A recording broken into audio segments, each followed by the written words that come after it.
हरे राम राम राम हरे हरे, हरे कृष्ण कृष्ण कृष्ण हरे हरे।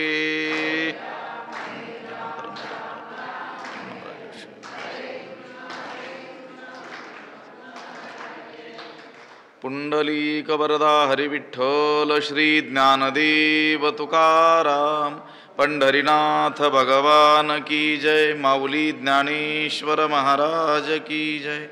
जगद्गुरु तुकाराम महाराज की जय।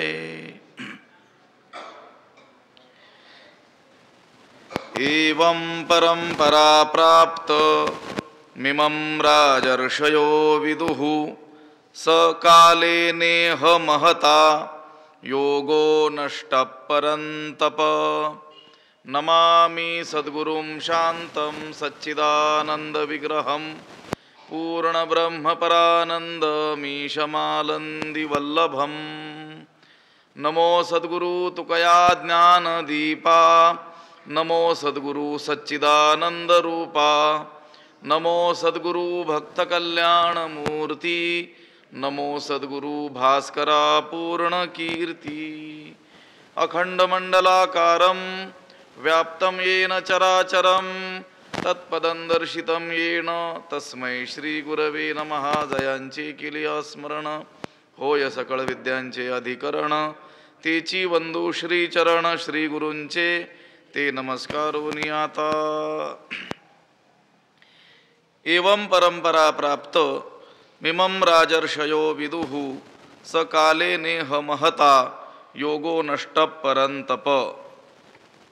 ग्रंथराज ज्ञानेश्वरीच्या 4थ्या अध्यायाचा विचार आपण करतो आहोत आणि या 4थ्या अध्यायातील 2ऱ्या क्रमांकाचा हा श्लोक आहे।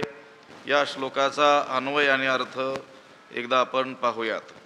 परंतप एवं परंपरा प्राप्तम इमं राजर्षयः विदुः, महता कालेन सहा योगः इह नष्टः।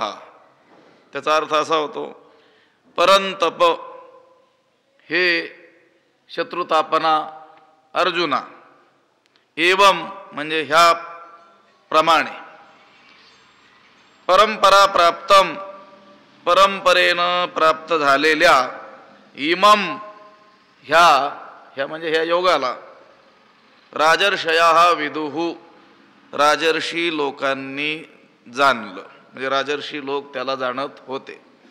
याप्रमाणे परंपरेनं प्राप्त झालेला हा जो योग आहे, या योगाला राजर्षी म्हणजे क्षत्रिय लोकातील तत्वद्रष्टे जे लोक होते ते जाणत होते।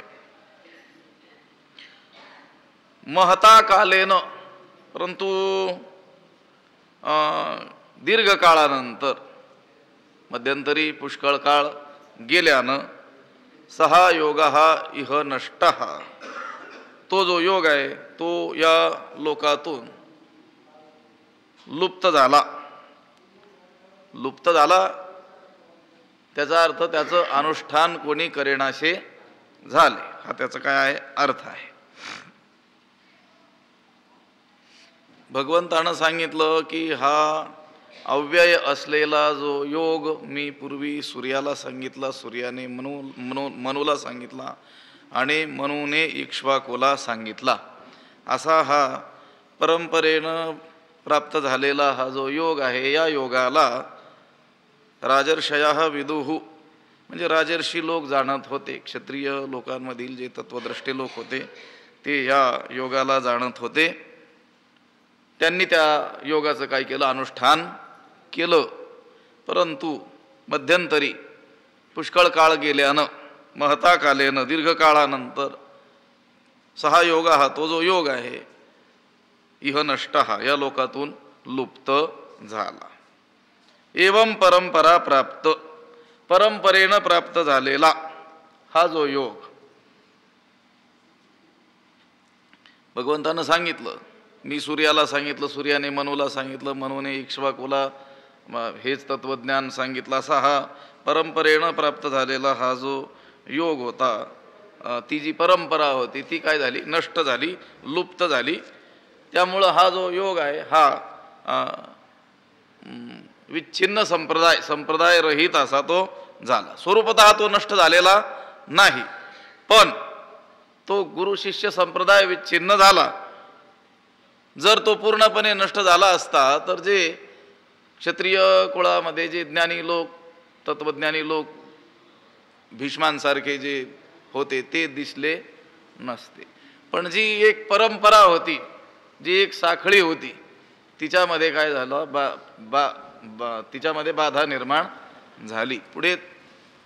पुढे लोक अनुष्ठान करेनासे झाले. एवं परंपरा प्राप्त इमं राजर्षयो विदुः. परंपरेनं प्राप्त झालेल्या योगाला राजर्षी लोक जाणत होते. राजानः च ते ऋषयः राजर्षयः. राजा परंतु तो ऋषीसारखा, त्याला काय म्हणायचं, राजर्षी. आपल्याकडे ऋषींचे 3 प्रकार साधारणतः आपल्याला आपल्या वाङ्मयामध्ये दिसून येतात. देवर्षी, ब्रह्मर्षी, देवर्षी, राजर्षी. ब्रह्मर्षी म्हणजे पहिलं म्हणा देवर्षी, नारद इत्यादी जे कोण आहेत देवर्षी आहेत. वसिष्ठ वगैरे कोण आहेत, हे ब्रह्मर्षी आहेत. आणि राजा असूनही त्याचं वर्तन ऋषीप्रमाणे, ऋषितुल्य, तोही तत्वज्ञान संपन्न, तर त्याला काय म्हणायचं, राजर्षी म्हणायचं. नारद, मरीची, अत्री इत्यादींना ब्रह्मर्षी म्हणतात.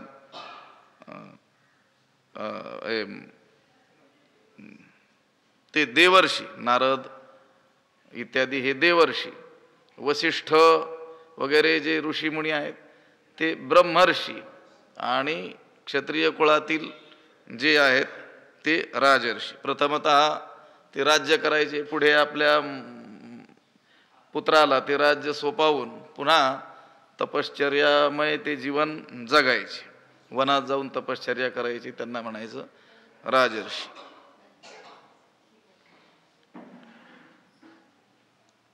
एक श्लोक मला स्मरत नाही आहे, भारताचं वर्णन करणारा वंदे भारत मातरम असा कोणीतरी रचलेला एक श्लोक आहे पहा.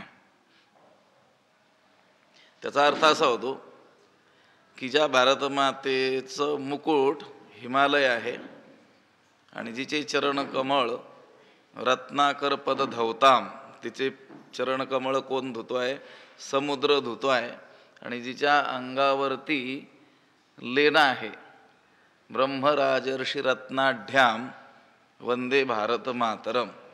जिच्या अंगावरचं लेणं म्हणजे हे ब्रह्मर्षी, राजर्षी हेच जणू काही तिच्या अंगावरची काय आहेत, लेणी आहेत. म्हणजे ह्या आपल्या संस्कृतीचं वैशिष्ट्य आहे की एक छत्री सम्राट असलेला सुद्धा पुढे वनात जाऊन ऋषींसारखं जीवन कंठताना आपल्याला आढळून येतो आपल्या साहित्यामध्ये. त्यांना राजर्षी म्हणायचं. आणि परंपरेनं प्राप्त झालेल्या या योगाला राजर्षी लोकांनी जाणलं.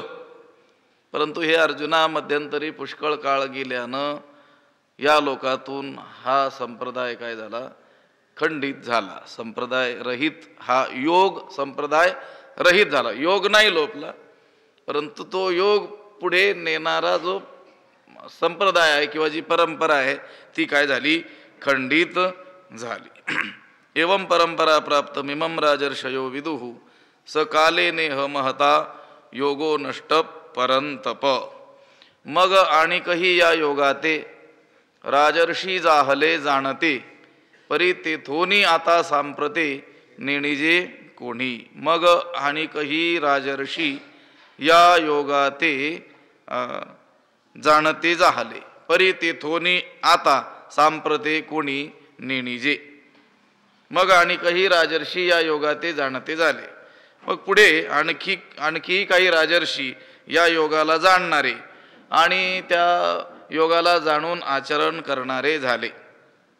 मग आणिकही हे सांगण्यामध्ये पाठीमागच्या श्लोकामध्ये सांगितलं होतं ना, मी हा योग सूर्याला सांगितला, सूर्याने मनूला सांगितला, मनूने इक्ष्वाकूला सांगितला आणि पुढे सुद्धा मग अनेकही या योगात इक्ष्वाकूच्या नंतर आणखीही राजर्षी या योगाला जाणणारे होऊन गेले. परंतु तेथोनी आता सांप्रते नेनिजे कोणी नेनिजे, पण तेव्हापासून आजच्या काळापर्यंत या योगाला कोणीही जाणत नाही. तेथोनी आता सांप्रते कोणी नेनिजे, पुढे आणखीही राजर्षी या योगाला जाणणारे झाले, परंतु तेव्हापासून आत्तापर्यंत म्हणजे भगवंत अर्जुनाला सांगत आहेत तोपर्यंत या योगाला कोणीही जाणणारे झाले नाही किंवा या योगाला कोणीही जाणत नाही. मग म्हणजे त्यानंतर पुढे इक्ष्वाकू राजानंतर आणखीही राजर्षी योगाला जाणणारे झाले. ही योगाची किंवा या योग उपदेशाची जी परंपरा आहे ती इक्ष्वाकू कुळामध्ये अनेक पिढ्यांपर्यंत काय होती, चालू होती. मागच्या अध्यायामध्ये 3ऱ्या अध्यायामध्ये सूर्यवंशीय जनक राजाचं उदाहरण जे दिलं, आदर्श कर्मयोगी म्हणून भगवंतानं ते उदाहरण अर्जुनाच्या पुढे जे ठेवलेलं आपल्याला आढळून येतं, त्यावरून या योगाची जी परंपरा आहे ती राजवंशातील त्या जनकापर्यंत तरी चालत आलेली होती. हे काय आहे, सिद्ध आहे, हे उघड आहे.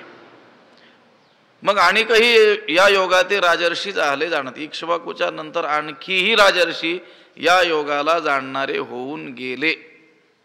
म्हणजे त्या काळात बघा, ते राज्यकारभार करत होते, राजे होते, सम्राट होते, परंतु या योगाची म्हणजे या तत्वज्ञानाची जोपासना करणारे ते लोक होते.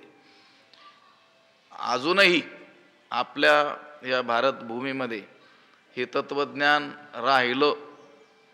किती काळ पाहिला असेल आपण परकीय आक्रमणाचा, परंतु आज देखील हे ग्रंथ अध्ययनाची परंपरा म्हणा, पठण पाठन परंपरा ही चालूच आहे. आता विषयांतर होणार नाही पण सांगतो, हे जे आक्रमक लोक ज्या ज्या देशावर आक्रमण करून गेले तिथली संस्कृती 100, 200, 300 वर्षात समूळ नष्ट करून टाकली. तिथल्या ज्या ज्या प्राचीन संस्कृती चालत आलेल्या होत्या त्या सर्व संस्कृती नामशेष झाल्या आणि जे आक्रमणकारी लोक होते त्या धर्माचे ते देश होऊन गेले. आपल्या भारतावर 700 वर्ष, 700हून अधिक वर्ष त्या मुघलांनी राज्य केलं, आक्रमण केलं, लयलूट केली, ग्रंथसंपदा जाळली असेल, मंदिरं उद्ध्वस्त केली असतील, सगळं केलं असेल. पण आजही भारताचा, केवळ भारताचा जर विचार केला, ज्या अन्य देशात ते लोक आक्रमक म्हणून गेले त्या देशाचा विचार केला, असा तौलनिक विचार केला, तर ते दुसरे देश पूर्ण त्यांच्या धर्माचे होऊन गेले, पण भारत देशामध्ये आपला धर्म टिकून राहिला. याची जी अनेक कारणं असतील, त्याच्यातील हेही कारण की जे जे राज्यकर्ते लोक होते ते तत्वज्ञानी होते. आणि यथा राजा तथा प्रजा अशी म्हण आहे की नाही आपल्याकडे, तो नियमच आहे. जसा राजा असतो तशी काय असते, प्रजा असते. त्या वैदिक वाङ्मयामध्ये एक वचन येतं पहा, तो राजा सांगतो आहे अभिमानानं, न मेस्तेनो जनपदे न कदर्यो न मद्यपः. माझ्या राज्यामध्ये कोणी चोर नाही, कोणी कदरी म्हणजे कंजूस माणूस कोणी नाही, मद्यपी कोणी नाही, स्वैराचारानं वागणारा कुणी नाही, असं तो सांगतोय. तो ज्या अर्थी सांगतोय त्या अर्थी तो तेवढा कसा असला पाहिजे, आचरण संपन्न असला पाहिजे. म्हणजे हे राजर्षया विदुः म्हटलेलं आहे. या योगाला राजर्षी लोक जाणत होते. या परंपरेनं प्राप्त होणाऱ्या या योगाला पूर्वी राजर्षी लोक जाणत होते, परंतु मध्यंतरी महता कालेन, मोठा दीर्घकाळ गेलेला असल्यामुळे, दीर्घेन कालेन अनुष्ठातॄणाम कामोद्भवात भगवान भाष्यकारांनी म्हटलेलं आहे. याच्यावरच लिहित असताना मधल्या काळात मध्ये दीर्घकाळ गेला आणि अनुष्ठान करते जे लोक त्यांच्या मनामध्ये कामना उद्भूत झाल्यामुळं हा जो संप्रदाय आहे, ही जी परंपरा आहे, ही काय झाली, लुप्त झाली. परी तेथोनी आता सांप्रते नेणी जे कोणी. हे पहा, आपल्या वारकरी संप्रदायामध्ये ज्या अनेक काय आहेत परंपरा आहेत. आता त्यागी विरक्त ज्ञानी असे महात्मे होऊन गेले, त्यांनी पूर्ण आपलं आयुष्य परमार्थाकरिता दिलं, परमार्थ मार्गाचं रक्षण वृद्धी होण्याकरिता दिलं सगळा आयुष्याचा काळ, म्हणून आपल्यापर्यंत ते ज्ञान आलेलं आहे. पण ज्या अनेक काही परंपरा होत्या आपल्यामध्ये, असं काही प्रकार आपल्याला कल्पिता येणं शक्य आहे का, ज्यांनी भजन परंपरा जतन करून ठेवली, कोणी ज्ञान परंपरा काय केली जतन करून ठेवली, कोणी ज्या आपल्या वेगवेगळ्या उपासना आहेत त्या जतन करून ठेवल्या. पण पहा, पुढे चालून पूर्वीचे जे लोक होते अगदी तसा त्याग, निष्ठा, वैराग्य इत्यादी पुढच्या लोकांमध्ये आढळून न आल्यामुळं पुढे पुढे काय होण्याचा प्रसंग आला, खंडित होण्याचा प्रसंग आला. आता सगळं उघड आपल्याला बोलता नाही येत, पण असं बोलावं लागतंय. आताचे जे लोक असतील, त्यांचेच जे कोणी पूर्वज असतील, त्यांनी या संप्रदायासाठी फार मोठे कष्ट केलेले, पण पुढे पुढे या मार्गाची उपासना करणारे जे लोक आहेत त्यांच्यामध्ये कामना उत्पन्न झाल्यामुळं पुढं ती परंपरा खंडित झालेली आपल्याला आढळून येते. हे जसं तसंच आहे.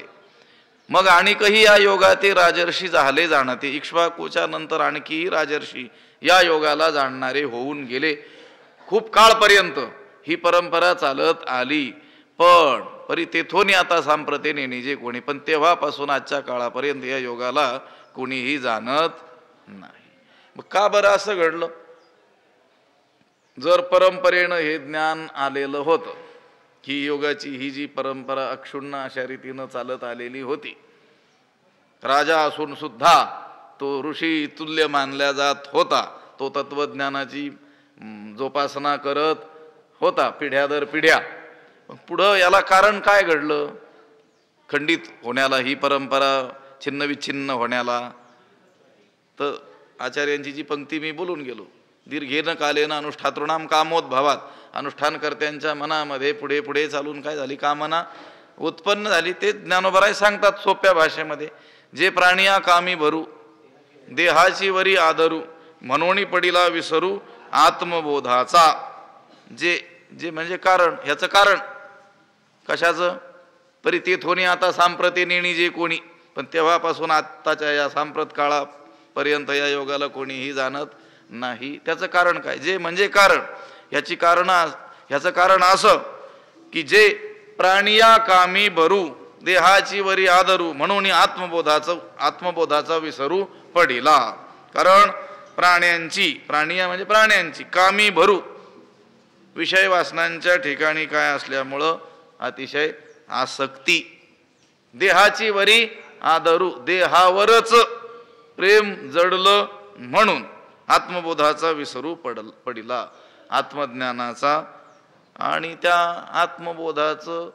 आत्मबोध प्राप्तीचं साधन असलेला जो कर्मयोग, त्याचा काय पडला?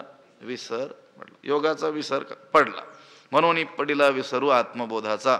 याचं कारण असं की सर्व प्राण्यांचा विषयांवर भर आणि देहावरच अतिशय प्रेम, या दोन कारणांनी लोकांना या आत्मबोधाचा म्हणजे शुद्ध आत्मज्ञानाचा विसर पडला. जे प्राणिया कामी भरू, प्राण्यांचा म्हणजे इथं मनुष्य प्राण्यांचा घ्यायचा असं. इथे प्राणी या शब्दाचा अर्थ सगळे पशु पक्षादी सगळे प्राणी असा घ्यायचा नाही. कारण प्राणी म्हणजे मनुष्य, कारण विचारशक्ती ही केवळ कुणाजवळ आहे? मनुष्याच्या ठिकाणी आहे. म्हणून शास्त्राधिकांची जी विधानं आहेत ती कुणा करतायत? मनुष्या करतायत. नीती नियम ज्या आज्ञा शास्त्रानं केलेल्या आहेत त्या कुणा करतायत? शास्त्राचं जाऊ द्या, हे सरकारचे कायदे असतात तेही कोणाकरता असतात? माणसाकरिताच असतात की नाही? असे ती जुनी लोक सांगायची की नाही दृष्टांत. त्या जिल्हाधिकारी म्हणजे कलेक्टर कचेरीजवळ तिथे बोर्ड असं लिहिलेलं होतं की इथं थुंकायचं नाही, दंड होईल म्हणून. एक माणूस तिथं आला घोडागाडीमध्ये आणि त्याचं काम होतं पण तो उतरल्यानंतर त्यानं ते बोर्डाकडं लक्ष त्याचं नसल्यामुळं तिथं तो पान खाऊन काय झालं, थुंकलं, त्याला काय झालं, लगेच दंड झाला. मग त्यानं सांगितलं, मला केवळ मी थुंकल्यामुळं मला काय केलं, तुम्ही दंड केला, पण ज्या घोडागाडीत मी बसून आलो होतो त्या घोड्यानं तर दोन्ही धर्म तिथं गेले म्हटले, मग त्याला कसं काय दंड नाही. त्यांनी सांगितलं, हे नियम कोणा करत आहेत, माणसा करीत आहेत. मग सरकारी जर नियम माणसा करता असतील तर शास्त्राचं विधान कोणा करतायत, माणसा करिताच आहेत. कारण माणसाच्या ठिकाणी विचारशक्ती आहे. आणि वेदत्रयीची पाना नये अन्यत्र लागो अर्जुना, जे मनुष्या वाचुनी विधाना विश्व नाही. ज्या केलेल्या आज्ञा आहेत त्या कोणाकरता, कोणाला अनुलक्षून केलेल्या आहेत, माणसालाच अनुलक्षून केलेल्या आहेत. म्हणून जे कामी प्राणिया कामी भरू, प्राण्यांचा विषयावर भर, प्राण्यांचा म्हणजे मनुष्य प्राण्यांचा. कारण हे ज्ञान, ही परंपरा, हा जो योग आहे हे कोणासाठी आहे, ज्ञान योग कर्मयोग कोणासाठी आहे, माणसासाठीच आहे. याची देही घडे देवाचे भजन आणि हे ज्ञान नाही कोठे. हे ज्ञान दुसरीकडे आहे का, भगवत उपासना किंवा भगवंताच्या स्वरूपाचा विचार दुसरे पशुपक्ष्यादी योनीमध्ये ती सोय आहे का, नाही. ही योनीच त्याच्याकरिता निर्माण केलेली आहे. आयुष्याच्या साधने सच्चिदानंद पदवी घेणे, त्यांनाही आयुष्य आहे ना आपल्याला आहे आयुष्य. कोणाच्या, मनुष्याच्या. मनुष्यानं आपल्या आयुष्याचं साधन करून काय मिळवावं, सच्चिदानंद पदवी प्राप्त करून घ्यावी. मनुष्य देहीचे ज्ञाने सच्चिदानंद पदवी घेणे, एवढा अधिकार नारायणे कृपावलोकने दिधला. एक प्रसिद्ध श्लोक आहे की नाही, आपण त्याचा विचार केला असेल कधी, कल्पना नाही. आहार निद्रा भय मैथुनैंच सामान्यमेतत् पशुभिर्नराणां ज्ञानम हि तेषाम् अधिकं विशेषम ज्ञानेन हीनः पशुभिः समान. आहार निद्रा भय आणि मैथुन हे सर्व पशुपक्षादी सर्व जीवामध्ये काय आहे, समान आहे. मग माणसाचं काय वैशिष्ट्य आहे, तर माणसामध्ये ज्ञान अधिक आहे, तो देवाला जाणू शकतो, त्याच्यामध्ये ते सामर्थ्य देवानं दिलेलं आहे, त्याच्यामध्येच दिलेलं आहे आणि ते त्यासाठीच दिलेलं आहे, त्याला जाणण्यासाठीच दिलेलं आहे. म्हणतात दिले इंद्रिय हातपाय कान डोळे मुख बोलाया वचन, जेणे तू जोडसी नारायण नासे जीवपण भवरोग. जीवपणाचं बाद होईल, भवरोग नाहीसा होईल आणि नारायण जोडे आत्मत्वाने त्यात नारायणाची काय होईल, प्राप्ती होईल, एकत्वाचा निश्चय होईल. याकरिता जी साधना करायची, ती साधना करण्याकरिता हे साधन म्हणून इंद्रिय हातपाय इत्यादी आपल्याला दिलेले आहेत. इथं प्राणी या शब्दाचा अर्थ मनुष्य प्राणी. जो आत्मबोधाचा विसर पडला त्याचं कारण त्यांनी सांगितलं, जे प्राणी या कामी भरू. काम, काम शब्दाचा अर्थ इच्छा. इदम मे स्याद इदम मे स्याद इति इच्छा काम शब्दिता.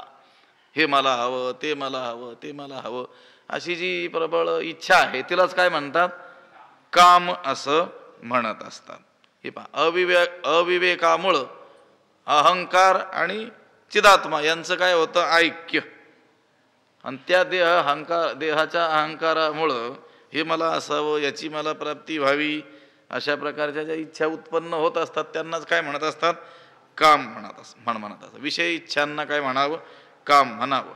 अशी काम शब्दाची व्याख्या पंचदशीकारांनी केलेली आपल्याला आढळून येते. अहंकार चिदात्मानव एकीकृत्या विवेकतः अविवेकतः इदम मे स्याद इदम मे स्याद इति इच्छा काम शब्दितः.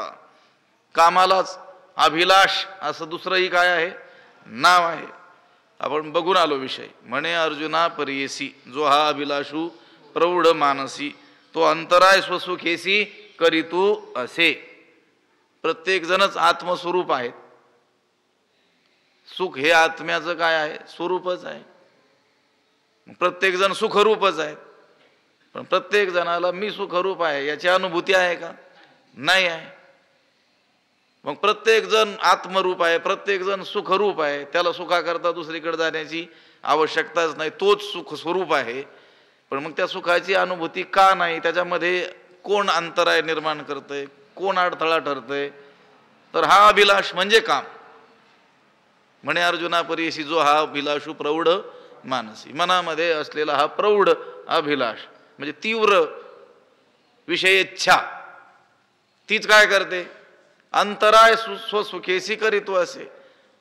स्वसुखानुभूतीमध्ये अंतराय म्हणजे अडथळा, व्यवधान तो ठरतो आहे. काम या शब्दाचा अर्थ विषय इच्छा, विषयाभिलाष, विषय भोगाची इच्छा. आणि आपण विचार केला, देखे इंद्रिय कामू असे, कुठं आहे तो, इंद्रियांच्या ठिकाणी आहे. बरं, इच्छा निर्माण होण्याकरिता काय हवं, द्वैत हवं की नाही. तो अद्वैतात प्रतिष्ठात असेल तर किमिच्छन कस्य कामाय शरीरम अनुसंज्वरेत आत्मानं चेद विजानीयात अयम अस्मी इति पुरुषः किमिच्छन कस्य कामाय शरीरम अनुसंज्वरेत. वेदमंत्र आहे, एक श्रुती, आणि तिचंच भाष्य पूर्ण 200-300 श्लोक, 7वं प्रकरण लिहावं लागलं पंचदशीचं. पहिलाच हा श्लोक आहे म्हणजे श्रुती आहे उपनिषदातील. आत्मानं चेद विजानीयात अयम अस्मीति पुरुषः.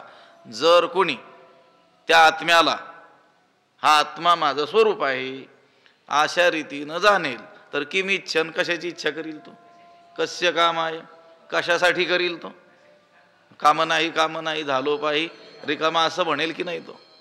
धन्योहम कर्तव्यम मे न विद्यते किंचित.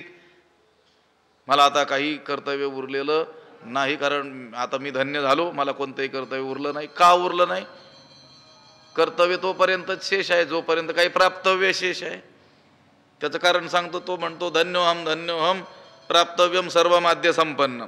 जे काही प्राप्तव्य, जे काही मिळवण्यासारखं आहे ते सगळं काही मला काय झालेलं आहे, मिळालेलं आहे. त्यामुळं आता करणंही माझं सरलेलं आहे. विषय काय आहे, इच्छा कुठे निर्माण होते, द्वैतामध्ये. ज्यानं आपल्या स्वतःला मी आत्मरूप आहे हे जाणलेलं आहे त्याला इच्छाच कशाची होईल, कारण त्याच्याशिवाय काही दुसरं भिन्न काही पदार्थ शेषच राहत नाही. म्हणून त्या पंचदशीकारांनी जी व्याख्या केलेली आहे कामाची ना, अहंकार चिदात्मानव एकीकृत्या अविवेकतः. अहंकार आणि चिदात्मा यांचं अविवेकानं एकत्व झालं की मग हे मला हवं, ते मला हवं, ते मला हवं अशी इच्छा निर्माण होते. आणि त्यालाच काय म्हणतात, काम म्हणतात. आणि या कामावर, या विषयावर जर भर होईल प्राण्यांचा म्हणजे मनुष्याचा, जे प्राणी या कामी भरू, देहाची वरी आदरू. देहावरच अतिशय काय प्रेम, त्याला कारणही आहे देहावरच अतिशय प्रेम असण्याला, कारण ते देहच आपलं स्वरूप आहे असं समजून तो चाललेला आहे. देहखंडानाम आत्मा ईश्वर पाषाण प्रतिमा या परोती प्रमा ढळोची नेणे. त्याची गाडी ढळतच नाही पुढं, याच्या पुढं जातच नाही गाडी. त्याची बुद्धी पोचून कुठपर्यंत पोहोचते, देहखंडानाम आत्मा. हा देहच आत्मा आहे. देह तोची देव, भोजन ते भक्ती, मरण ते मुक्ती, पाखंड्याची तुकोबाराय म्हणतात. तो स्वतःला काय मानतो, देह मानतो. मी आत्मरूप आहे असं त्याच्या गावी देखील नाही ही गोष्ट. आणि मग जर देहच माझं स्वरूप आहे, देहाच्या असण्यानं मी आहे, देहाच्या नसण्याने मी नाही. देहाच्या जन्मण्यानं माझा जन्म, देहाच्या मरण्यानं माझं मरण. देहाचं सुखदुःख ते माझं सुखदुःख असं त्यानं ठाम मानलेलं असल्यामुळं मग त्याचा आदर कशाविषयी असेल, देहाची वरी आदरू. देहावरच अतिशय प्रेम. म्हणून पडिला विसरू आत्मबोधाचा. म्हणून लोकांना शुद्ध आत्मज्ञानाचा विसर पडला. या योग लोपला, त्याचं कारण ते सांगतात. ही परंपरा अशी दीर्घकाळापर्यंत एकाकडून दुसऱ्याला असं गुरु शिष्य परंपरेनं हे ज्ञान चालत आलेलं होतं. आणि मध्येच का लोपलं, मग त्याचं कारण सांगितलं. जे प्राणी या कामी भरू, देहाची वरी आदरू, मनोनी पडिला विसरू आत्मबोधाचा. आता याचं उलटही सांगतात लोक, आत्मबोधाचा विसर पडल्यामुळं म्हणजे मी आत्मा आहे हे न जाणल्यामुळं देहाची वरी आदरू. मग आदर कशाविषयी, देहावरच. मग देहालाच आपलं जर स्वरूप समजलेलं असेल तर मग त्या देहाला आवश्यक असलेले जे विषय आहेत त्याच्यावरच भर अधिक असणार की नाही माणसाचा. जे प्राणी या कामी भरू असं उलटही लावता येतं. कारण प्राणिया कामी भरू या मनुष्य प्राण्यांचा विषयावर भर, देहाची वरी आदरू, देहावरच अतिशय प्रेम, या दोन कारणांनी शुद्ध आत्मज्ञानाचा विसर पडला किंवा आत्मज्ञानाचा विसर पडला म्हणूनच मग देहावर आदर वाढला आणि कामावर काय झाला, भर झाला. आव्हाटलिया आस्था बुद्धी विषय सुखची परमावधी, जीव तैसा उपाधी आवडे लोका. आस्था बुद्धी आव्हाटलिया लोका विषय सुखची परमावधी, उपाधी जीव तैसा आवडे. ही आत्ता झालेली 20वी आणि ही 21वी. याच्यामध्ये कारण सांगितलेले आहेत. आत्मबोधाचा विसर का पडला असावा आणि आत्मबोधाचा विसर पडल्यानंतर काय झालं मग पुढं. तर आस्था बुद्धी आव्हाटलिया, आत्मबोधाविषयीची जी आस्था बुद्धी आहे, श्रद्धा बुद्धी आहे, श्रद्धा बाळगणारी जी काय आहे बुद्धी आहे, तीच काय झाली, आव्हाटलिया, आडमार्गाला लागली.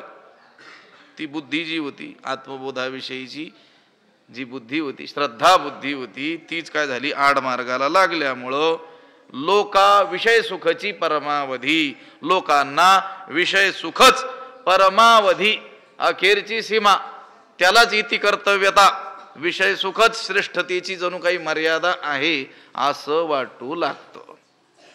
कधी, आस्था बुद्धी आव्हाटलिया. या तत्वज्ञानाविषयी जी श्रद्धा आहे ती श्रद्धा जर आडमार्गाला लागेल तर विषय सुखची परमावधी, विषय सुखच श्रेष्ठतम आहे असं वाटू लागतं. आणि जीव तैसा उपाधी आवडे लोका, उपाधी जीव तैसा आवडे. आणि उपाधी म्हणजे संसार, देहाधिक जो संसार तोच त्यांना आवडे, पण कैसा, जीव तैसा, प्राणाप्रमाणे प्रिय वाटू लागतो. जीवाप्रमाणे त्या जीवाची जी देहादी ही जी उपाधी आहे ती लोकांना आवडू लागते. आणि मग हा जो योग आहे हा संप्रदाय रहित होतो आणि ही परंपरा काय होते, खंडित होते. आस्था बुद्धी आव्हाटलिया, श्रद्धायुक्त असलेली जी बुद्धी आहे, आस्तिक्य बुद्धी आहे, कळकळ असणारी जी काय आहे बुद्धी आहे, ती आव्हाटलिया म्हणजे आडमार्गाला गेल्यावर, भलत्या ठिकाणी गेल्यावर. एकदा आत्मस्वरूपाच्या म्हणजे आत्मबोधाच्या ठिकाणी आस्था ठेवणारी जी बुद्धी आहे ती चळली, भ्रांत झाली, म्हणजे मग तिला जास्तीत जास्त विषय सुख प्राप्त करून घेणं यातच जीविताचं साफल्य आहे असं वाटू लागतं. कधी वाटू लागतं, विषय सुखच हे परमावधी, श्रेष्ठतेची सीमा, हे कधी वाटू लागतं, आस्था बुद्धी आव्हाटलिया.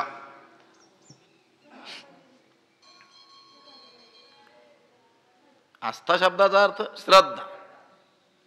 जोपर्यंत परमार्थ मार्गावर श्रद्धा आहे, देवावर श्रद्धा आहे, संत वचनांवर, शास्त्रवचनांवर काय आहे, श्रद्धा आहे, तोपर्यंत ठीक, ती व्यवस्थित मार्गानेच तो मनुष्य काय करील, आपलं मार्गक्रमण करील. पण ती जी आस्था बुद्धी आहे ती जर आडमार्गाला लागली, म्हणजे दुसरीकडंच भलतीकडंच भलत्याच वाटेला जर ती आस्था बुद्धी लागली, आव्हाटलिया म्हणजे आडमार्गाला जर ती लागली, म्हणजे इच्छा आणि ज्ञान हे दोन जर आडमार्गाला लागले, म्हणजे भलत्याच गोष्टींची इच्छा दुसऱ्याच गोष्टी जाणून घेण्यामध्ये स्वारस्य वाटू लागलं. जसं आता आपण ज्ञानेश्वरीचं चिंतन करतो, अनेक सज्जन लोक सद्ग्रंथांचं काय करतात, चिंतन करतात, त्या माध्यमातून परमेश्वराच्या स्वरूपाला जाणण्याचा काय करतो आपण, प्रयत्न करतो. आणि आपला विश्वास म्हणा, आपली श्रद्धा म्हणा या संत वचनांवर, ज्ञानोबरायांच्या शब्दांवर आहे. तोपर्यंत आपलं जे मार्गक्रमण होईल ते योग्य दिशेनेच होईल. म्हणजे आता आपलं ज्ञान आणि आपली इच्छा ही कशी आहे, ही सन्मार्गानं चाललेली आहे. पण ज्या वेळेस आपली इच्छा आणि आपलं ज्ञान हे भलत्याच मार्गाला लागेल त्यावेळेस मात्र विषय सुखच श्रेष्ठ आहे असं आपल्याला वाटेल. आता जे कोणी संत वचनांचं चिंतन करणारी माणसं आहेत, सत्संगात राहणारी लोक आहेत, त्यांना कधीही विषय सुख श्रेष्ठतम आहे असं वाटत नाही.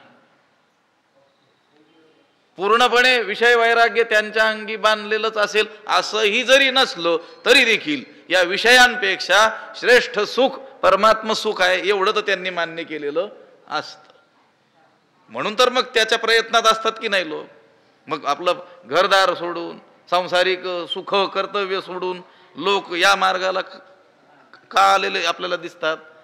ठीक आहे, अजून विषय पूर्णपणे त्यांच्या मनातून जरी निश्चेष नाहीसे झालेले नसले, विषयी विसर पडिला निश्चेष असं जरी झालेलं नसलं तरी त्या सद्ग्रंथांच्या चिंतनाचा किंवा सत्संगाचा परिणाम म्हणून त्यांच्या मनामध्ये एवढं तर नक्की असतं की या विषय सुखापेक्षा देखील श्रेष्ठतम सुख या जगामध्ये आहे. इथं विषय काय आहे? विषय सुखाची परमावधी. विषय सुखच सर्वश्रेष्ठ सुख आहे हे कधी वाटू लागतं? ज्यावेळेस आस्था बुद्धी आड मार्गाला लागते. आव्हाटली आस्था बुद्धी विषय सुखची परमावधी. श्रेष्ठतम सुख म्हणजे विषय सुख असं त्या जीवांना वाटू लागतं. आणि मग जीव तैसा उपाधी आवडे लोका. मग जीवाप्रमाणे जीव तर आवडतोच, किती सगळ्यात जास्त आवडतो जीव आपला. त्या जीवाप्रमाणे जीवाची ही देहादी जी उपाधी आहे ती सुद्धा आवडू लागते. जीव तैसा उपाधी आवडे लोका. तेव्हा हा जो योग आहे हा संप्रदाय विच्छिन्न होतो, संप्रदाय रहित होतो. पुढे काय होते? ती परंपरा खंडित होऊन जाते. आव्हाटली आस्था बुद्धी विषय सुखची परमावधी. जीव तैसा उपाधी आवडे लोका. एरवी तरी खवणे यांच्या गावी पाटा उभे काय करावी. सांगे जात्यंधारवी काय आथी. एरवी तरी, नाहीतर तसा एरवी आपण जर विचार केला तरी खवणे यांच्या गावी पाटा उभे काय करावी. जात्यंधारवी काय आथी सांगे. नाहीतर व्यवहारात आपल्याला असं दिसेल खवणे यांच्या म्हणजे जे दिगंबर लोक आहेत, म्हणजे सर्व काळ नग्न असणारे जे लोक आहेत, त्यांच्या गावी पाटा उभे काय करावी. उंची वस्त्र, उंची रेशमी वस्त्र, ती दुकान टाकली कुठं?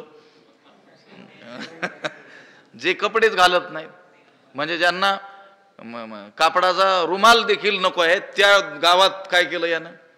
कपड्यांचं उंची पाटा उभे श्रेष्ठ उंची वस्त्र पाटा उभे काय करावी. सांगे जात्यंधारवी काय आथी.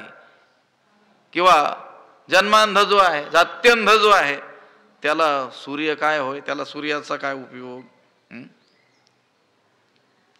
एरवी तरी. नाहीतर उलट पक्षी जर पाहिलं, हे पहा, विषयासक्त लोकांना आत्मज्ञान सांगून काहीही उपयोग होत नाही. विषय काय चाललेला आहे? ही आस्था बुद्धी जर भरकटली तर विषय सुखच श्रेष्ठ वाटू लागतं आणि जीवाप्रमाणे उपाधी लोकांना आवडते. मग अशी जी लोक आहेत यांना आता ते जे ज्ञान आहे ते पुढं परंपरा चालण्याकरता त्यांना सांगून उपयोग आहे का?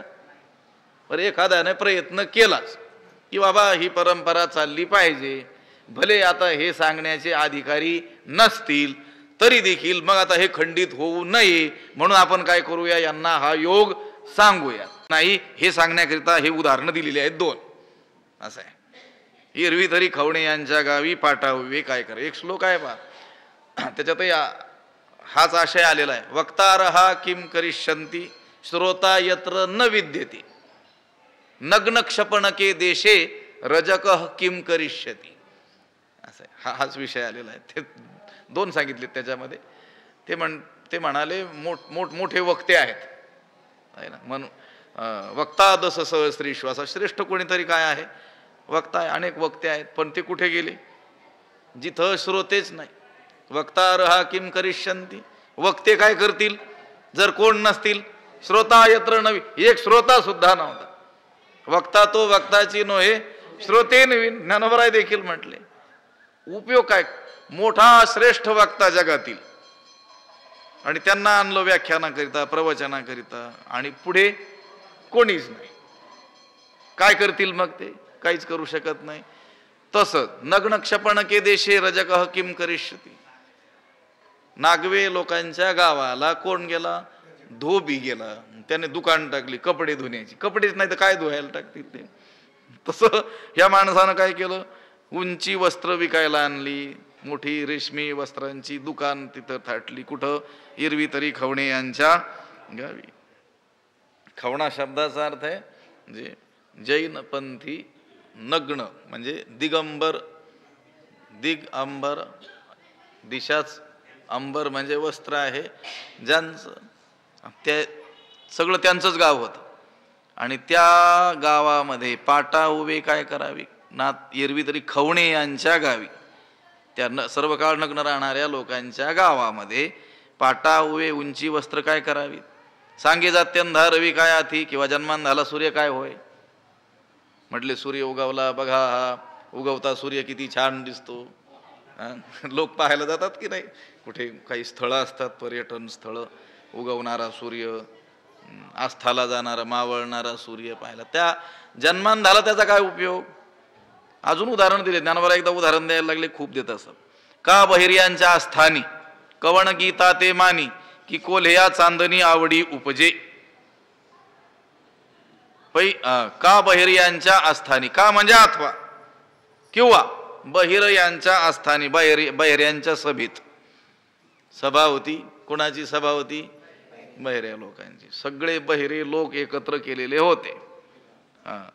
का बहिर्यांच्या आस्थानी कवण गीता ते मानी, गीता ते कवन मानी.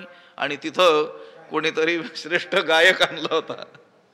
त्या बहिर्यांना फक्त एवढं दिसेल, हा तोंड असं काहीतरी करतोय, हात वारे करतोय, ऐकू येईल का? त्याचा उपयोग आहे का? त्या गायकाच्या त्या गाण्याचा उपयोग नाही.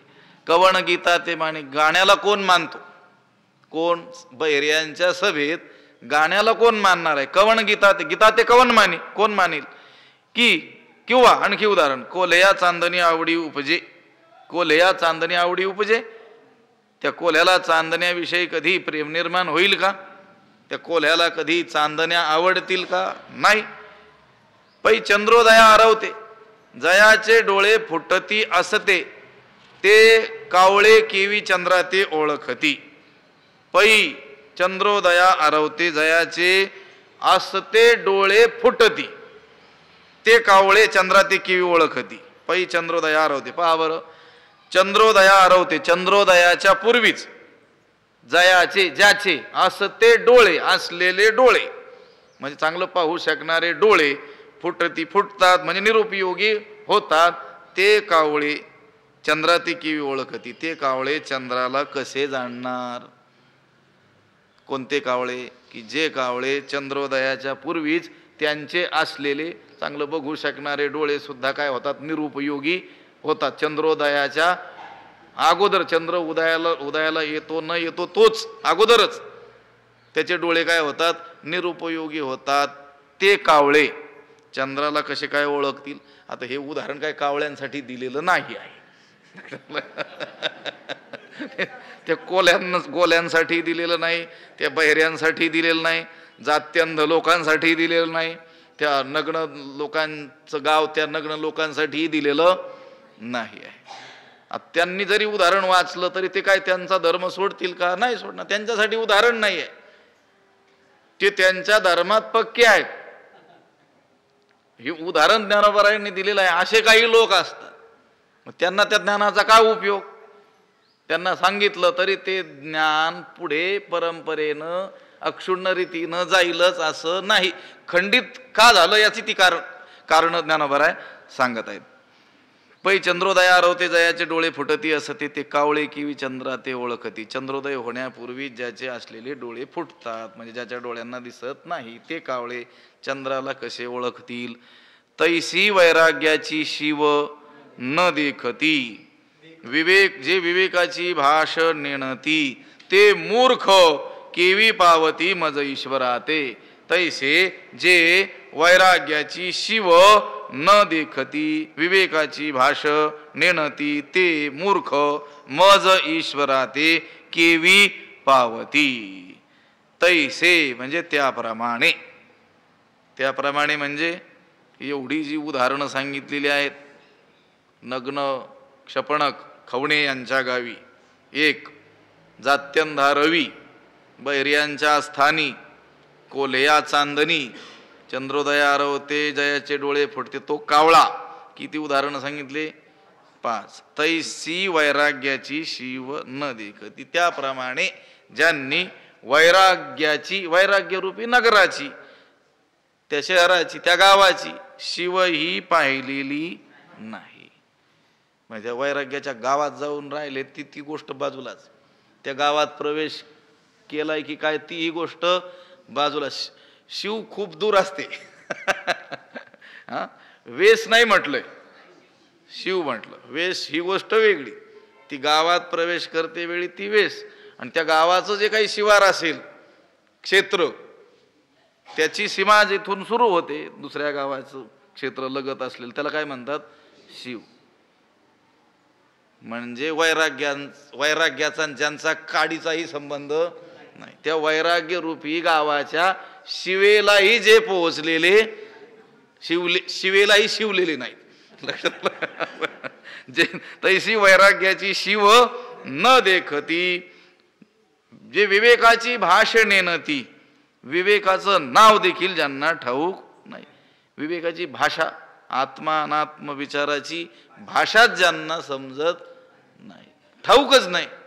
विवेक कशाशी खातात, विवेक कुणाचं नाव असतं एवढंच त्यांना ठाऊक आहे. मुलांची नावं ठेवतात की नाही, विवेक तेवढं त्यांना माहिती आहे. नावान माणसाचं नाव असतं बा, एवढंच त्यांना काय आहे ठाऊक आहे. पण विवेक म्हणजे नेमकं काय ते त्यांना काही, ज्यांना काहीही ठाऊक नाही. ते मूर्ख लोक मज ईश्वरा ते केवी पावती. मला ईश्वराला कसे काय प्राप्त होतील? ज्ञानोबरायांनी मूर्खाची व्याख्या सुद्धा करून टाकली जाता जाता. ज्यांनी वैराग्याची सीमा देखील पाहिलेली नाही आणि आत्मानात्म विचाराची भाषा ज्यांना कळत नाही ते कोण? मूर्ख. आणि ते मज ईश्वरा ते केवी पावती. भगवंत म्हणतात ते मूर्ख लोक मला ईश्वराला कसे काय प्राप्त होतील. याचाच अर्थ ईश्वराला कोण प्राप्त होऊ शकतात? विवेक आणि वैराग्य ज्यांच्यामध्ये आहे. नाहीतर मग आपण साधन चतुष्टय सांगताना सांगतो की नाही, विवेक वैराग्य समाधी षटक शम दम श्रद्धा परम समाधान तितिक्षा मुमुक्षुत्व हे असेल तर मग काय प्रवेश. त्या दारातच सांगितलं जातं द्या तुमचं सर्टिफिकेट द्या, हे तुमच्याकडे पाहिजे. साधन चतुष्टय 4 साधनांनी तुम्ही युक्त झालेले असले पाहिजे, तरच त्या अध्यात्म विचाराचे तुम्ही काय आहात? अधिकारी आहात. तैसी वैराग्याची शिव न देखती, जे विवेकाची भाष नेणती ते मूर्ख केवी पावती. मज ईश्वरा ते कैसा नेणो मोह वाढिन्नला, तेने बहुतेक काळ व्यर्थ गेला. म्हणून योग हा लोपला लोकी इये. मोह कैसा वाढिन्नला नेणो, तेने बहुतेक काळो व्यर्थ गेला. म्हणून इये लोकी हा योगू लोपला. मोह कैसा वाढिन्नला, हा जो मोह आहे हा कसा वाढला? नेणो आम्ही जाणत. भगवंत मला काही कळत नाही. मोह वाढला पण कसा वाढला मी काय जाणत नाही. आणि तेने त्यामुळं बहुतेक काळो व्यर्थ गेला, दीर्घ काळ व्यर्थ गेला, मधला काळ काय झाला? व्यर्थ गेला. आणि म्हणून मोह वाढला, कसा वाढला ठाऊक नाही, पण त्या मोह वाढण्यामुळं बहुतेक काळ दीर्घ काळ काय झाला? व्यर्थ गेला. म्हणून ये लोकी हा योगू लोपला. म्हणून या लोकातून हा योग लुप्त झाला. म्हणजे कर्मयोगासह हे जे ज्ञानयोग हा योग काय झाला? लुप्त झाला. पुढे लोक जाणेनाशेच झाले.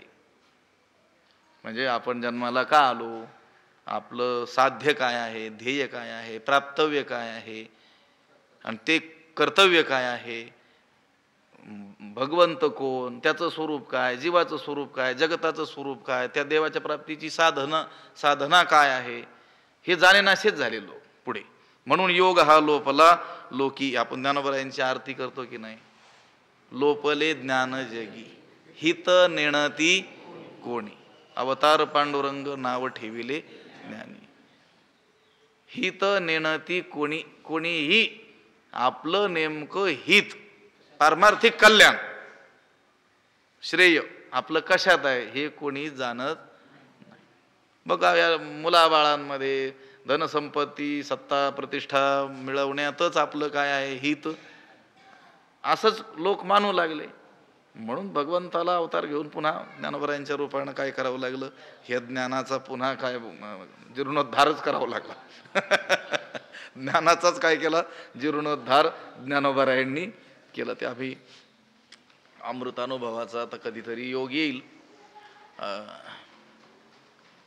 आता उपाय वनवसंतु, जो आज्ञेचा आहेव तंतू, अमूर्तची परिमूर्तू कारुण्याचं सांगत असतो आम्ही कधीतरी.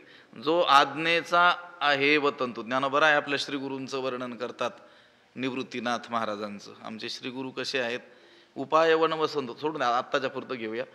आज्ञेचा आहेव तंतू, आज्ञा म्हणजे ब्रह्मविद्या आणि आहेव तंतू म्हणजे मंगळसूत्र. आमचे सद्गुरू श्री निवृत्तीनाथ महाराज कोण आहेत, तर ते ब्रह्मविद्येच्या गळ्यातील मंगळसूत्र आहेत. म्हणजे आमचे सद्गुरू निवृत्तीनाथ महाराज नसतील तर ब्रह्मविद्या सुद्धा विधवा आहे. आता तेच शब्द ज्ञानोबरायांचे उसने घेऊन आपण ज्ञानोबरायांचं वर्णन करायचं त्याच शब्दामध्ये. ज्ञानोबराय नसतील तर ज्ञानाला शोभा नाही. आम्ही ते ज्ञानदेव या पदाचे 4 समास करून त्याचा विचार करत असतो कधी कधी. ज्ञानराज, ज्ञानराज, ज्ञानराज पदाचे, ज्ञानस्य राजा, ज्ञानाचा राजा, ज्ञानराजा, ज्ञान एव राजा, ज्ञानच राजा, ज्ञानराजा. ज्ञानेन राजते, राजरी दीप्तो, म्हणजे ज्ञानाने शोभा देतो तो ज्ञानराजा. पण सगळ्यात श्रेष्ठ समास असा आहे, ज्ञानम येन राजते, ज्ञान ज्याच्यामुळं शोभित होतं तो ज्ञानराज. असं आहे. हा सगळ्यात उत्तम काय आहे, अर्थ आहे. ज्ञानामुळं ज्ञानराजांना शोभा आहे असं नाही. ज्ञानेश्वर महाराज ज्ञानामुळं शोभतात असं नाही. ते ज्ञान ज्या अडगळीत पडलं होतं, कोणीच विचारत नव्हतं कुणाला, त्या ज्ञानाला. कशामुळं, ही अशी लोकमध्ये होऊन गेलेली असल्यामुळं. पण त्या ज्ञानाला शोभा आली कुणामुळं. आता विचार करा बरं, विषयांतर झालं तर होऊ द्या थोडंसं. आता आपण जी सामान्य माणसं आहोत, शेतकरी कुळातील सगळी मंडळी आहोत. आता आपल्याला काही या ब्रह्मविद्येशी काही देणं घेणं होतं का, काही संबंध होता का. पण आपण लोक ही चर्चा करतो आहोत, या सद्ग्रंथांचा विचार करतो आहोत, ही दिव्य अक्षरं त्यांचा विचार करतो आहोत. हे कोणामुळं घडलं, ज्ञानोबरायांमुळं. म्हणजे आपल्या लेखी त्या ज्ञानाला काहीच किंमत नव्हती, ती किंमत आली त्या ज्ञानाला. कोणामुळं आली, ज्ञानोबरायांमुळं आली. असं आहे. लोपले ज्ञानजगी आपण पाहत होतो, हित नेणती कोणी, म्हणून योग हा लोपला लोकी ये, म्हणून या लोकातून ये लोकी हा योग लोपला. हा ज्ञानयोग आणि त्याचं साधनभूत असलेला कर्मयोग हा लुप्त झाला. का, कैसा नेनो मोह वाढीनाला. मोह म्हणजे अविवेक, भ्रम, अज्ञान, अविचार हा वाढला. या अनित्य, अशुद्ध, दुःखमय अशा या देहादी आत्मवस्तूंच्या ठिकाणी नित्य शुद्ध सुखमय आणि आत्मा अशी काय होणं, बुद्धी होणं, यालाच काय म्हणतात, मोह असं म्हणतात. त्या महाभारताच्या टीकाकारानं असं मोह शब्दाची व्याख्या सांगितलेली आहे पहा. नित्यानित्य, शुची अशुची, सत्यासत्य, आत्मा अनात्मसु विपर्यय हा मोह. हा म्हणजे सत्याच्या ठिकाणी असत्यत्व भ्रांती, असत्य गोष्टीच्या ठिकाणी सत्यत्व बुद्धी. जे नित्य आहे ते अनित्य वाटणं, अनित्य ते नित्य वाटणं. शुची म्हणजे शुद्ध आहे तिथं अशुद्ध वाटणं, अशुद्ध संसाराच्या ठिकाणी शुद्धतेचा भ्रम. अनात्माच्या ठिकाणी आत्मत्व बुद्धी आणि आत्म्याच्या ठिकाणी अनात्मत्व बुद्धी, याला काय म्हणायचं, मोह म्हणायचं. आणि या मोहानं हे सगळं जग भ्रमलेलं. आपण बघून आलो एक श्लोक तुम्हाला साहित्यातला पाठीमागं सांगितला होता. पीत्वा मोहमयीम प्रमाद मदिरा उन्मत्त भूतैन जगत. हे सगळं जग मोहरूपी मदिरा पान करून काय झालेलं आहे, उन्मत्त झालेलं आहे. आणि कोणालाच काही कळेना त्यामुळं नाही, त्याला कशाचंही भान असत नाही. त्या याच्यामध्ये तो दारू पिल्यामुळं, मद्यपान केल्यामुळं त्याची बुद्धी काय झालेली असते, भ्रष्ट झालेली असते. त्याचीच झालेली आहे असं नाही, आणि तोच दारू पितोय फक्त असं नाही. मोह मदिरेनं सर्व जगत काय झालेलं आहे. त्याचा श्लोक असा आहे, आदित्यस्य गतागतैर्हर संक्षीयते जीवितम व्यापारैर्बहुकार्य भार गुरुभिः कालो न विज्ञायते दृष्ट्वा जन्म जरा विपत्ती मरणम त्रासश्च नोत्पद्यते पीत्वा मोहमयीम प्रमाद मदिरा उन्मत्त भूतैन जगत. ते म्हणले दररोज सूर्य उगवतो, मावळतो. आदित्यस्य गतागतैर्हर संक्षीयते जीवितम. आपलं जीवन देखील त्या दिवस उगवणं आणि मावळण्याबरोबर कमी कमी होत चाललेलं आहे. व्यापारैर्बहुकार्य भार गुरुभिः कालो न विज्ञायते. आपल्या मागं हा व्यापार कार्याचा भार असल्यामुळं किती काळ निघून गेला काहीच कळत नाही. म्हातारा झाला माणूस तरी त्याला कळत नाही मी म्हातारा झालेलो आहे म्हणून. लोकांना सांगावं लागतं, तरी तो म्हणतो मला कसा म्हातारा म्हटलं म्हणून. व्यापारैर्बहुकार्य भार गुरुभिः कालो न विज्ञायते दृष्ट्वा जन्म जरा विपत्ती मरणम त्रासश्च नोत्पद्यते. बघून सुद्धा जन्म जरा विपत्ती मरण हे बघून सुद्धा ज्याच्या अंतकरणाला काही क्लेश होत कशामुळं, पीत्वा मोहमयीम प्रमाद मदिरा उन्मत्त भूतैन जगत. मोहरूपी मोह मदिरा बरं का, मोहाची मदिरा नाही ना ती तो एक प्रकार आहे म्हणतात. मोह रूपी मदिरा पिऊन हे जगत काय झालंय, उन्मत्त झालेलं आहे. भगवंत म्हणतात कैसा नेनो मोह वाढीन्नला.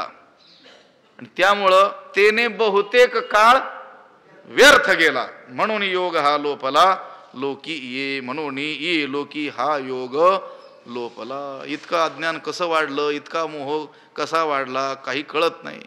पण ज्यामुळं पुष्कळ काळ या योग परंपरे वाचून व्यर्थ गेला, म्हणून मृत्यूलोकातून हा योग लुप्त झाला, त्याचा संप्रदाय काय झाला, नष्ट झाला. पण तोच योग आता मी तुला सांगतो आहे, कारण तू माझा भक्त आहेस, मित्र आहेस. स एवायम मया तेद्य योग प्रोक्त पुरातनः भक्तोसी मे सखा चेती रहस्यम हेतदुत्तमम. हा 3रा श्लोक आहे, याचा विचार नंतर करणार आहोत. आजची वेळ संपलेली आहे. पुंडलीक वरदा हरिविठ्ठल श्री ज्ञानदेव पंढरीनाथ भगवान की जय. माऊली ज्ञानेश्वर विठ्ठल विठ्ठल विठ्ठल. पुंडलीक वरदा हरिविठ्ठल श्री ज्ञानदेव तुकाराम पंढरीनाथ भगवान की जय. माऊली ज्ञानेश्वर महाराज की जय. आता विश्वात्मके देवी येणे वाग्यज्ञे तोषावे, तोषो निमज द्यावे पसाय दान हे. जे खळांची व्यंकटी सांडो तया सत्कर्मी रती वाढो, भूता परस्परे पडो दुरितांचे तिमिर जाओ. विश्व स्वधर्म सूर्ये पाहो, जो जे वांछील तो तेला हो प्राणी जात. वर्षत सकळ मंगळी ईश्वर निष्ठांची मांदियाळी, अनवरत भूमंडळी भेटोतोया भूता. चला कल्पतरूंचे आरव, चेतना चिंतामणीचे गाव. बोलते जे अर्णव पियुषांचे, चंद्रमे जे अलांछन, मार्तंड जे तापहीन. ते सर्वाही सदा सज्जन सोय रे होतू, किंबहुना सर्व सुखी पूर्ण होवणी तिही लोकी. भजिजो आदि पुरुखी अखंडित, आणि ग्रंथोपजीविये विशेषी लोकी इये. दृष्टा दृष्ट विजय हो आवेजी, येथ म्हणे श्री विश्वेश्वरावो. हा होईल दान पसावो, येणे वरे ज्ञान देवो सुखिया झाला. येणे वरे ज्ञान देवो सुखिया झाला. येणे वरे ज्ञान देवो सुखिया झाला. पुंडलीक वरदा हरिविठ्ठल श्री ज्ञानदेव तुकाराम पंढरीनाथ भगवान की जय. माऊली ज्ञानेश्वर जगद्गुरु तुकाराम महाराज की जय. शांती ब्रह्म एकनाथ महाराज, सद्गुरु बंशी महाराज की जय. सद्गुरु जोग महाराज की जय.